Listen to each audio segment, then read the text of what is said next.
नमस्कार, आप देख रहे हैं प्रॉपर्टी गुरु। स्वागत है आपका इस शो में। आपके साथ में हूं विपिन भट्ट। तो हम इस शो में हमेशा की तरह आपको देंगे जरूरी जानकारियां जो आपको प्रॉपर्टी खरीदने में मदद करेंगी। आपके प्रॉपर्टी से जुड़े इन्वेस्टमेंट सवालों के जवाब भी देंगे। प्रॉपर्टी बाजार का ताज़ा हाल भी डिस्कस करेंगे। तो आइए हमारे साथ स्वागत कीजिए। आज हमारे साथ स्टूडियो में मौजूद हैं इजी टू ओन स्टेट्स के डायरेक्टर परेश कारिया साहब। परेश जी, बहुत स्वागत है आपका प्रॉपर्टी गुरु में। तो आइए अपने शो की शुरुआत करें। लें अपने पहले कॉलर को। बेंगलुरु से कॉल कर रहे हैं हमें अमोल भाले साहब। अमोल जी, गुड इवनिंग, कैसे हैं आप? बढ़िया हूँ सर, आप कैसे हो सर? बहुत अच्छे हैं सर। बताइए क्या आप पूछना चाहेंगे? अच्छा सर, पहले बात तो मैं आपको शुक्रिया अदा करना चाहता हूँ सीएनबीसी आवाज का, जो हमने एक सवाल पूछा था जो आपने उसको रेज किया है सीएनबीसी आवाज में। जी जी। अच्छा, जो मेरा सवाल है, जो 2013 में मैंने एक प्रॉपर्टी बुक किया है, 3 BHK अपार्टमेंट है, प्रोविडेंट सनवर्थ। ओके। मैसूर रोड केंगेरी में जो वहाँ पे ये प्रोजेक्ट चल रहा है प्रोविडेंट का। जी जी। तो वहाँ पे मैंने प्री लॉन्च में लिया है, उसका सब मिला के कॉस्ट आया है मुझे 42 लाख। ओके। तो मैं जानना चाहता हूँ कि फ्यूचर वाइज ये प्रोजेक्ट कैसा रहेगा। मैंने इन्वेस्टमेंट के लिए भी लिया है ये, क्या मैं वहाँ पे बना रहना चाहूंगा या फिर कैसा, मतलब? राइट। खैर, अब आपने चूंकि प्री लॉन्च में से बुक कर दिया है, जाहिर तौर पे आपने भी उसके बारे में काफ़ी स्टडी की होगी। लेकिन अब हम परेश जी से भी यहाँ पर पूछ लेते हैं कि जब आप इसकी प्री लॉन्च बुकिंग में चले गए हैं तो आगे चलते हुए यह प्रोजेक्ट आपको कितने रिटर्न्स देगा, इसमें बने रहना अच्छा है या निकल के कहीं और जाएंगे तो ज़्यादा बेहतर होगा? परेश जी, हम इन्हें क्या सलाह दे सकते हैं? राइट, ये इन्होंने जो प्रोजेक्ट में इन्वेस्ट किया है ये एक अफोर्डेबल हाउसिंग प्रोजेक्ट है। ये प्रोविडेंट हाउसिंग का प्रोजेक्ट जो कि पूर्वंकरा जो वेल नोन डेवलपर है बेंगलोर में, उनकी सब्सिडरी है और इनका प्रोजेक्ट है। और ये सिटी से काफ़ी दूर है, on the outskirt of the city, Mysore road पे, नाइस रोड से भी काफ़ी आगे जाके मैसूर रोड पे है। तो अफोर्डेबल हाउसिंग प्रोजेक्ट होने के नाते ये ऑब्वियसली ये प्राइस भी इसका कम है और साइज भी ये यूनिट का छोटा है। यही कारण है कि इन्हें 42 लाख में 3 BHK मिल गया है। अगर ये इन्होंने अपने रहने के लिए लिया है तो ये ठीक है, उनकी ज़रूरत के हिसाब से है और बजट में आ रहा है 3 BHK, then it is a fairly good project. इसके अलावा अगर ये इन्वेस्टमेंट पॉइंट ऑफ व्यू पे देखते हैं तो मेरे हिसाब से यहाँ पे इन्वेस्टमेंट आगे चल के और एवरेज 10-12% जो नॉर्मल किसी भी प्रॉपर्टी में आता है उस हिसाब से यहाँ उन्हें मिलेगा। हालांकि मैं ये कहना चाहूँगा कि उन्होंने प्री लॉन्च में लिया है, उसका बेनिफिट उन्होंने ज़रूर हुआ है। जो 42 लाख का उन्होंने लिया है उसका आज रेट करीबन 45 लाख जितना चल रहा है। बट जो अप्रिसिएशन होगा वो लिमिटेड होगा। इसका कारण ये है कि बेंगलोर सिटी काफ़ी एक्सपांड हो रही है और वहाँ काफ़ी सारे प्रोजेक्ट्स आ रहे हैं within the city and close to the city also. So जाहिर है कि जो लोग पहले वहाँ closer to the city prefer करेंगे और उसके बाद जो लोग सिटी के आसपास अफोर्ड नहीं कर सकते वही सिटी के आउटस्कर्ट्स पे जाना पसंद करेंगे। तो अप्रिसिएशन आने में इसमें थोड़ा टाइम लगेगा। ओके, चलिए। तो यहाँ पर निवेश पूरा नहीं है आपका, 2-3 लाख रुपए ऑलरेडी दाम ऊपर हो चुका है। लेकिन अगर आप एक लॉन्ग टर्म एप्रिसिएशन की बात कर रहे हैं तो उसमें वक्त भी लगेगा और जितना शायद आप उम्मीद कर रहे हैं या आपने सोचा होगा कि यहाँ से काफ़ी ज़्यादा एप्रिसिएशन कम समय में आएगा तो उसके चांसेस यहाँ पर थोड़े कम है। डायनामिक्स क्या है इंदौर के वो अभी बताए ही, माफ़ कीजिए, बेंगलुरु के परेश जी ने यहाँ पर। तो अब यही है कि इसमें बने रहें, थोड़ा इंतजार करें और फिर जब आपको लगता है कि हाँ एक सर्टेन अमाउंट ऑफ एप्रिसिएशन आ गया, आप निकल के दूसरी तरफ भी जा सकते हैं। एक बार फिर हमें लिखेंगे, ज़रूर बताएंगे आपको क्या ऑप्शंस हो सकते हैं। बहरहाल अब हमारे पास ईमेल है, गिरीश साहब ने भेजा और ये एनआरआई हैं। ये पूछना चाहते हैं कि 1 करोड़ के बजट में मुंबई के वेस्टर्न सबब में निवेश करना चाहते हैं। माफ कीजिए, अब फोन लाइन पर भी जुड़ चुके हैं तो बहुत स्वागत है आपका यहाँ पर गिरीश जी। आप ही अपना सवाल आगे रखें। Hi, thank you. I am an NRI and would like to invest Bombay के गोरेगांव में। फ्यू ऑप्शंस है लोकेशन वाइज। गोरेगांव में इन्वेस्ट करना बढ़िया रहेगा, कांदिवली या अंधेरी वेस्ट, गोरेगांव और कांदिवली वेस्ट। राइट। आप बजट एरिया में 1 करोड़ के बजट 1 करोड़ के बजट में। अच्छा, ये आप चूंकि एनआरआई यहाँ है नहीं लेकिन सिर्फ निवेश के पर्पज से सोच रहे हैं, right? Correct, it's only for pure investment है। जरूर आपको यहाँ पर सलाह देंगे सर। 1 करोड़ का बजट है, गोरेगांव, कांदिवली, अंधेरी वेस्ट, ये कुछ चुनिंदा इलाके हैं जो इनकी नजर पर हैं। तो कहाँ इन्हें जाना चाहिए अच्छे रिटर्न के लिए, क्योंकि इन्वेस्टमेंट ही इनका प्योर पर्पस है? राइट, देखिए, सिंस इनका पर्पस प्योरली इन्वेस्टमेंट है तो हमारा सजेशन हुआ कि वो वेस्टर्न सबर्ब्स के अलावा सेंटर ये ईस्टर्न तरफ सिटी के देखे, क्योंकि अगर वेस्टर्न सबर्ब्स में हम देखते हैं तो अंधेरी से लेके बोरीवली तक में काफ़ी सप्लाई आ रही है, बहुत सारे मकान आ रहे हैं और आगे चल के ये सारे तैयार हो जाएंगे। तो यहाँ पे सैचुरेशन पॉइंट हो जाएगा, सब over inventory overhang already high है, और सप्लाई काफ़ी आ रही है, तो अप्रिशिएशन का स्कोप लिमिटेड है। हमें तो लगता है कि अगले 2 साल 3 साल के बाद भी आपको आज का जो प्राइस है वही आपको यहाँ पे मिलेगा। तो इसके instead of this they can look at you can look at eastern side, जैसे वडाला चेंबूर ये इलाका है, वहाँ पे अगर हमने देखा है काफ़ी डेवलपमेंट हो रहा है, जो कनेक्टिविटी के इंफ्रास्ट्रक्चर वगैरह हो रहा है। Chembur has become a central point. यहाँ से आप because of the eastern freeway आप साउथ मुंबई में 20 मिनट में पहुँच सकते हो। सांताक्रूज चेंबूर लिंक रोड से आप बीकेसी में 15-20 मिनट में पहुँच सकते हो, और मोनोरेल भी पास में ही है, मेट्रो घाटकोपर में भी पास में है। तो चेंबूर और other eastern suburbs will give you better return. और यहाँ पे हमने एक प्रोजेक्ट देखा है, एक राइजिंग सिटी करके प्रोजेक्ट है, जो चेंबूर और घाटपुर बेल्ट पे है, बिल्कुल ईस्टर्न एक्सप्रेस हाईवे पे है। और यहाँ से कनेक्टिविटी पॉइंट ऑफ व्यू से आपको हर जगह पे कहीं भी किसी भी part of Mumbai, Navi Mumbai, Thane, Powai, BKC, south Mumbai, कहीं पे भी जाना हो आप करीबन 20-25 मिनट में मिल जाती है। और उसके अलावा ये एक टाउनशिप प्रोजेक्ट है, 128 एकर्स का टाउनशिप प्रोजेक्ट है, और हमने देखा है कि township project always commands a premium जो नॉर्मल प्रोजेक्ट के अलावा है। और आपको वही रेट में यहाँ पे मिलेगा जो कांदीवली बोरीवली का रेट है, उसी रेट में आपको यहाँ चेंबूर में ये प्रोजेक्ट में मिल रहा है। तो हमारा सजेशन यही रहेगा कि आप चेंबूर देखिए। राइट। तो गिरीश जी, जैसा कि यहाँ पर बताया सर ने कि आपको अगर चूज करना है तो वेस्टर्न साइड पे आपने हालांकि अपना सारा होमवर्क किया, लेकिन अगर आप eastern side of the city देखते हैं तो वहां पर चेंबूर हो गया, वडाला हो गया, ये पूरा जो बेल्ट है घाटकोपर वाला, इनफैक्ट एक प्रोजेक्ट भी यहाँ पर सजेस्ट कर रहे हैं। तो आप अगर उधर देखेंगे तो इन्वेस्टमेंट जो कि आपका पर्पस है, आप एक अच्छा रिटर्न कमाना चाहते हैं तो ये इलाका आपके लिए ज्यादा बेहतर होगा। हम चाहेंगे कि एक बार फिर से आप यहाँ पर कंसिडर कर लें अपने इस डिसीजन को, और ईस्टर्न साइड पर अगर आप जाके देखते हैं कुछ, और जो प्रोजेक्ट इन्होंने बताया वो भी अगर कंसिडर करते हैं तो हम उम्मीद करेंगे कि आपको एक बेहतर रिटर्न जिसके लिए आप निवेश करना चाह रहे हैं उसको मिलने की संभावना काफी ज्यादा रहेगी। और अब एक सवाल आ रहा है हमारे पास नासिक से, संजय बाविस्कर साहब हमारे साथ हैं फोन लाइन पे। संजय जी पूछे अपना सवाल। हाँ नमस्कार सर। नमस्कार जी। हाँ सर, मेरा एक अरिहंत शरण खारगर में खारगर तर्जिया रोड पे एक फ्लैट है 2 BH का। मैंने उसको इन्वेस्टमेंट पर्पज के लिया था। ये रोडपाली जो है साइन पनवेल एक्सप्रेस के पास नजदीक आता है, तो मैंने इसको इन्वेस्टमेंट पर्पज लिया है। तो व्हाट इज उसका फ्यूचर क्या है उस पर्टिकुलर लोकेशंस का? उसको मैंने होल्ड करना है या सेल करना है? अगर होल्ड करना है तो आपको कितना वक्त हो गया यहाँ पर ये घर लिए हुए? नहीं, ये मैंने 2007 में अंडर कंस्ट्रक्शन लिया था, और ये 1-1.5 साल पहले मुझे ही उसका पोजीशंस मिला है। फिलहाल वो फ्लैट खाली पड़ा है। ओके, आप रहते नहीं है वहां पर। ठीक है, ठीक है, तो जरूर यहाँ पर सलाह लेते हैं सर। 2007 में इन्होंने लिया था, वो भी अंडर कंस्ट्रक्शन, और अब 1.5 साल से इनके पास है पोजीशन में। क्या करना चाहिए? इन्हें रखना चाहिए या इन्हें निकल के कुछ और देखना चाहिए? राइट।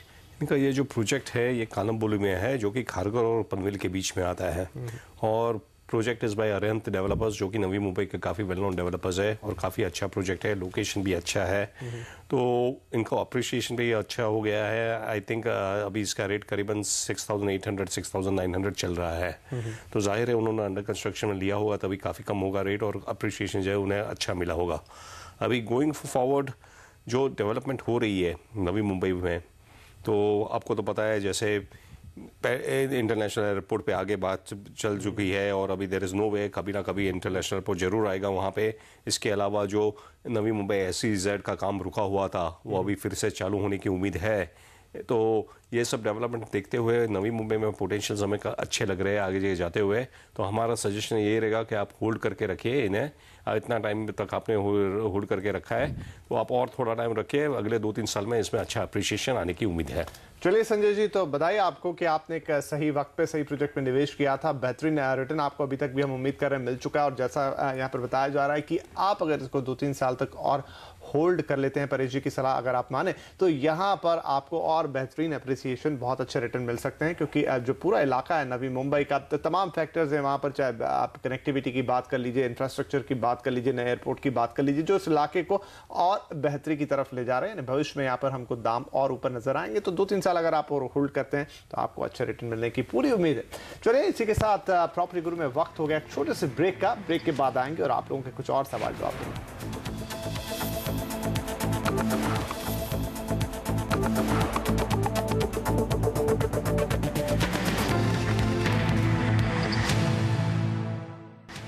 Welcome back. आप देख रहे हैं प्रॉपर्टी गुरु। आपके सवालों के जवाब देने के लिए हमारे साथ बने हुए हैं इजी टू उनके डायरेक्टर परेश कारिया साहब। तो चलिए परेश जी के साथ हम सवाल जवाब के सिलसिले को आगे बढ़ाते हैं। अब शरद हांडे साहब है पुणे से फोन लाइन पर। शरद जी, क्या है आपका सवाल?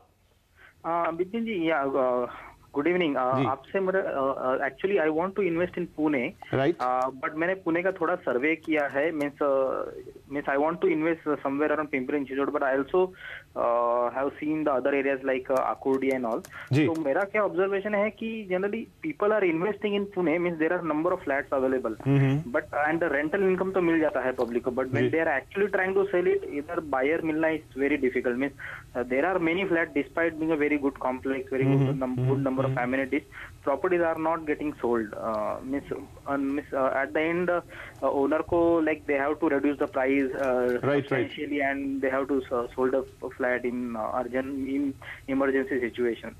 So this is not the case in Mumbai, because अगर मुंबई में आपका फ्लैट है तो बेचना चाहे तो जी यहाँ लिक्विडिटी काफी ज्यादा है। सही कह रहे हैं आप। राइट। तो पुणे में वो सिचुएशन नहीं है। अगर हम इन्वेस्ट करते हैं तो for rental income it is fine, but अगर हम एक वैल्यू एप्रिशिएट राइट, तो जो क्योंकि शरद जी यहाँ पे सर थोड़ा सा टाइम का हमारे पास वो रहेगा, कमी रहेगी, तो आप पिंपरी चिंचवाड़ के नजदीक जो प्रॉपर्टी लेना चाहते हैं उसके बारे में भी यही चीज पूछना चाहते हैं, राइट?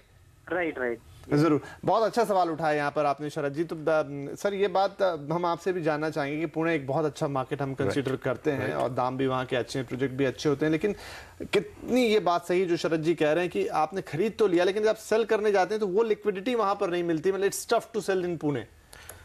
इनकी जो बात है that is partly correct, I would say partly correct, because यहाँ पे हमें पॉकेट्स में देखने होंगे। कुछ पॉकेट्स पुणे में है जहाँ पे आज भी डिमांड है, सप्लाई अवेलेबल नहीं है, और कुछ पॉकेट्स है जैसे कि इन्होंने कहा है कि वहाँ पे काफ़ी सारी सप्लाई है and there is no demand. तो ये हमें थोड़ा अंडरस्टैंड करना पड़ेगा कि वहाँ पे डिमांड कैसे आती है। अगर पूना सिटी को हम देखते हैं तो पूना सिटी हर तरह से ग्रो हो रही है इन एवरी डायरेक्शन। अगर वेस्ट में आप देखो तो वो ये हिंजेवाड़ी की तरफ ग्रो हो रही है, हिंजेवाड़ी, बांदे, रावेत। ईस्ट में देखो तो खराड़ी, वागोली, उसके बियॉन्ड भी चली गई है। साउथ में you have area like Kondhwa, Undri वगैरह। तो सिटी बहुत ही एक्सपांड हो रही है और बहुत ही हाउसिंग स्टॉक का सप्लाई आ रहा है। तो अभी ये देखना होगा कि कहाँ पे डिमांड होगा। डिमांड वहीं पे होगा जहाँ पे एम्प्लॉयमेंट जनरेशन हो रहा है और नए लोग आ रहे हैं। जब एम्प्लॉयमेंट जनरेशन होता है और बाहर से लोग आते हैं काम करने के लिए, तो जाहिर है उन्हें हाउसिंग की डिमांड रहेगी। तो ऐसा एरिया इन्वेस्टमेंट के लिए अगर आप देख रहे हैं तो आइडेंटिफाई करना चाहिए जहां पे इकोनॉमिक एक्टिविटी है, एम्प्लॉयमेंट जनरेशन हो रहा है, जिसकी वजह से हाउसिंग डिमांड रहेगी। सर यहाँ पर मैं आपको बीच में रोक रहा हूँ, माफी चाहूंगा। जैसे उन्होंने कहा कि आपको रेंटल वैल्यू तो अच्छे मिलते हैं ना, कि जो लोग बाहर से आ रहे हैं शायद वो रेंट पे तो रहना चाह रहे हैं, अच्छा रेंटल वैल्यू दे रहे हैं, लेकिन क्या कहीं कुछ ऐसा है कि परमानेंटली घर नहीं खरीद रहे हैं, इन्वेस्ट नहीं कर रहे हैं घर के हिसाब से, या फिर अगेन वो पॉकेट टू पॉकेट आपको कंसीडर करना होगा? अगर आप पॉकेट देखेंगे, पॉकेट टू पॉकेट इसमें आपको कंसीडर करना होगा कि यस, रेंटल में जो लोग इनिशियली रेंट पे आते हैं और वो लोग सब्सिक्वेंटली देखते हैं कि वहां रहते हैं, जैसे जैसे बढ़ता है उनको लगता है उसी पैसे में अगर ईएमआई निकाल के घर खरीद लें तो ज्यादा बेहतर होगा। एग्जैक्टली। तो जो रेंट वाले ही इमीडिएटली वो कन्वर्ट हो ओनरशिप में कन्वर्ट हो जाते हैं। तो दूसरा होता क्या है, जो आईटी जॉब वगैरह के लिए आते हैं उनका जॉब भी ट्रांसफरेबल होता है। तो दे वुडंट रेंट पे वो रह गए, but they don't want to commit to a property unless उनका जॉब वगैरह स्टेबल हो जाए कुछ, तो उसमें टाइम लगता है उन्हें में। तो हमने देखा है कि ये लोकेशंस लाइक अगर आप पूना में ये पॉकेट देखोगे, मगरपट्टा में because of IT there is a good demand. There is a place called Amanora में there is far more demand than supply. If you see places like Kharadi में अगर आईटी डेवलपमेंट की वजह से इतने सारे लोग आए हुए हैं, वहां पे आपको प्रॉपर्टी बेचने में कोई मुश्किल नहीं होगी। अगर आप हिंजेवाड़ी जैसी जगह देखोगे, हिंजेवाड़ी में अभी काफी सारा डेवलपमेंट हो रहा है, but most of the properties are under construction. पर जो प्रॉपर्टी रेडी है उसके लिए काफी सारा डिमांड है, और आईटी बेल्ट में रेडी प्रॉपर्टी के लिए ही ज्यादा डिमांड है। राइट। तो थोड़ा ये बेल्ट स्पेसिफिक होगा, थोड़ा पॉकेट स्पेसिफिक होगा, जहां पर आपको ध्यान रखना होगा। चलिए, क्योंकि बात पुणे की हो रही है, पुणे का ही अगला सवाल हमारे पास है, तो लगे हाथ ये सवाल भी लेते हैं। आनंद साहब हमारे साथ हैं, रोशन आनंद फोन लाइन पर। आनंद जी पूछे अपना सवाल। हाँ, मेरा सवाल ये है कि मैं actually Katraj Kondhwa road Yewalewadi area में प्रॉपर्टी में इन्वेस्ट करने का सोच रहा हूँ। राइट। तो वो लोकेशन मीन्स कैसा रहेगा, मीन्स अभी के लिए और नियर कमिंग फ्यूचर के लिए? ओके, तो येवलेवाड़ी जिसके बारे में आप खास तौर पे जानना चाहते हैं सर, कात्रज कोंडवा रोड की तरफ येवलेवाड़ी कैसा है? क्योंकि इन्होंने शायद ऑलमोस्ट डिसाइड कर लिया कि प्रॉपर्टी लेना चाहते हैं, लेकिन फिर भी शायद थोड़ा स्पेसिफिक जानना चाहेंगे। राइट, ये कात्रज कोंडवा रोड में हमने देखा है पिछले दिनों में काफी डेवलपमेंट हुआ है। ये साउथ पुणे की तरफ आता है और यहाँ पे काफी सारे रेप्यूटेड डेवलपर्स आ रहे हैं। ये दूसरे एरियाज इसके आसपास है, जो है कि NIBM रोड है और उंदरी है, यहाँ पे हमने देखा है बहुत रेप्यूटेड डेवलपर्स आ रहे हैं और ये एक अच्छा रेसिडेंशियल एरिया इमर्ज होके आ रहा है। तो जाहिर है अगर उनको काम क्लोज बाय यही है और इसी इलाके में रहना है, देन कोंडवा कात्रज उंदरी NIBM या एक अच्छा बेल्ट हो सकता है उनके लिए। और रेप्यूटेड डेवलपर्स जैसे कि कुल्टे पाटिल है, गोदरेज है और शोभा है, इनके काफ़ी सारे डेवलपर्स के वहाँ पे प्रोजेक्ट है।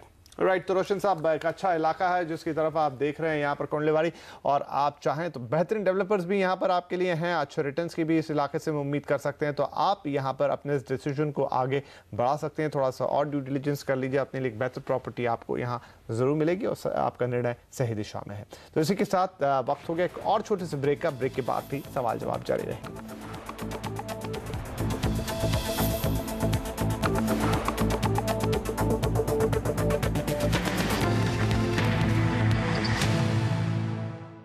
वेलकम बैक, आप देख रहे हैं प्रॉपर्टी गुरु और हम दे रहे हैं आपके सवालों के जवाब। हमारे साथ बने हुए हैं परेश कारिया साहब। तो आइए सवाल जवाब के सिलसिले को आगे बढ़ाते हैं। सोहनलाल अग्रवाल अब मुंबई से फोन कर रहे हैं, कांदीवली इलाके से। सोहनलाल जी स्वागत है आपका प्रॉपर्टी गुरु में, बताएं क्या पूछना चाहेंगे? जी, मैं पूछना चाहता हूँ कि मैंने एक जगह इन्वेस्टमेंट की है बदलापुर में, राइट, बदलापुर ईस्ट, मनोहर श्री जी निर्वाणा में। मुझे जानना था जी कि डाउन द लाइन 2 साल में आगे कितने इसका एप्रिसिएशन होगा प्रॉपर्टी का। राइट, तो आपने ये घर कब खरीदा था? ये जी मैंने लास्ट ईयर अक्टूबर में परचेज। लास्ट ईयर ही आपने खरीदा है, तो आप जानना चाहते हैं कि आगे इसका भविष्य कैसा है सर? क्या ये इनकी खरीदारी परचेज ठीक है?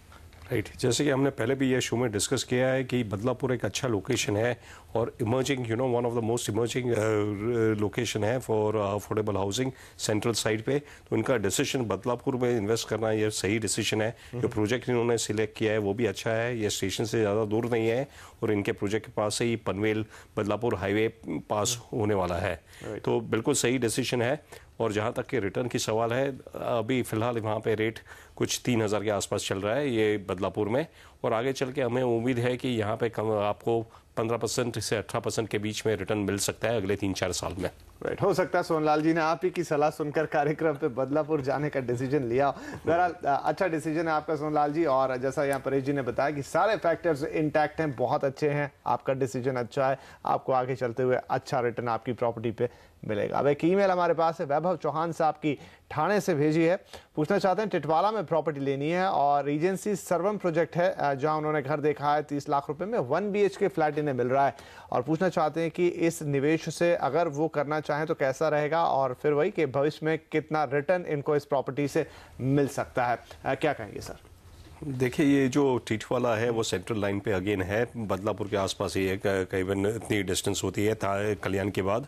और प्रोजेक्ट इन्होंने सिलेक्ट किया है बहुत ही अच्छा है, रीजेंसी डेवलपर्स का प्रोजेक्ट है ये, बिल्कुल रिवर के ऊपर एक गेटेड कम्युनिटी बना रहे हैं, बहुत ही प्रीमियम प्रोजेक्ट है और स्टेशन से भी ज़्यादा दूर नहीं है। तो फिर अगर ये रहने के पॉइंट ऑफ व्यू से देख रहे हैं तो ये बहुत ही अच्छा प्रोजेक्ट रहेगा। बट अगर ये इन्वेस्टमेंट के पॉइंट ऑफ व्यू से देख रहे हैं तो हमने देखा है कि compare to Titwala, Badlapur is a better location from connectivity point of view, liveability point of view और economic activity point of view. तो अगर प्योर इन्वेस्टमेंट है then we would prefer Badlapur. अगर वो रहने के पॉइंट ऑफ व्यू से देख रहे हैं तो ये बहुत ही अच्छा प्रोजेक्ट है। राइट वैभव जी, तो बहुत ही क्लियर यहाँ पर डिमार्केशन है। अगर आप रहना चाहते हैं, जैसा बताया, बहुत ही सीनिक यहाँ पर पूरा लोकेशन है, बहुत अच्छी जगह, नदी किनारे ऊपर बनाया जा रहा है, तो रहने के लिहाज से बहुत अच्छा रहेगा। लेकिन अगर आपका पर्पस यहाँ इन्वेस्टमेंट है, इस इन्वेस्टमेंट से अच्छे रिटर्न कमाना है, तो शायद टिटवाला की जगह बदलापुर आपके लिए ज़्यादा बेहतर ऑप्शन हो सकता है। अभी हमने पिछले सवाल में बदलापुर के बारे में बहुत सारी बातें की हैं, अक्सर इस शो में करते हुए आए हैं। तो आई थिंक कि आप अगर एक बार अपने डिसीजन को रिकंसीडर कर लें, अपनी जरूरत देख लें, रहना है तो ठीक है, निवेश है तो फिर से आप एक बार इस पर विचार कर सकते हैं और बेहतर रिटर्न की हम यहाँ पर उम्मीद करेंगे कि आपको अपनी प्रॉपर्टी से अच्छा रिटर्न मिले। चलिए, इसी के साथ आज प्रॉपर्टी गुरु में वक्त यही खत्म हो रहा है। परेश जी, आपको बहुत शुक्रिया, आप आए और आपने हमारे दर्शकों के सवालों के जवाब दिए। तो अगले हफ्ते आपसे फिर मुलाकात करेंगे। जाते जाते यही कहेंगे कि आपके मन में भी अगर कोई सवाल है प्रॉपर्टी से जुड़ा हुआ तो आप हमें हमेशा की तरह आप हमें pg@moneycontrol.com पर ईमेल कर सकते हैं अपने नाम, पते और नंबर के साथ। तो अगले हफ्ते आपसे फिर मिलेंगे, देंगे आपके कुछ और सवालों के जवाब, बताएंगे आपको ढेर सारे प्रॉपर्टी ऑप्शन। तब तक के लिए नमस्कार।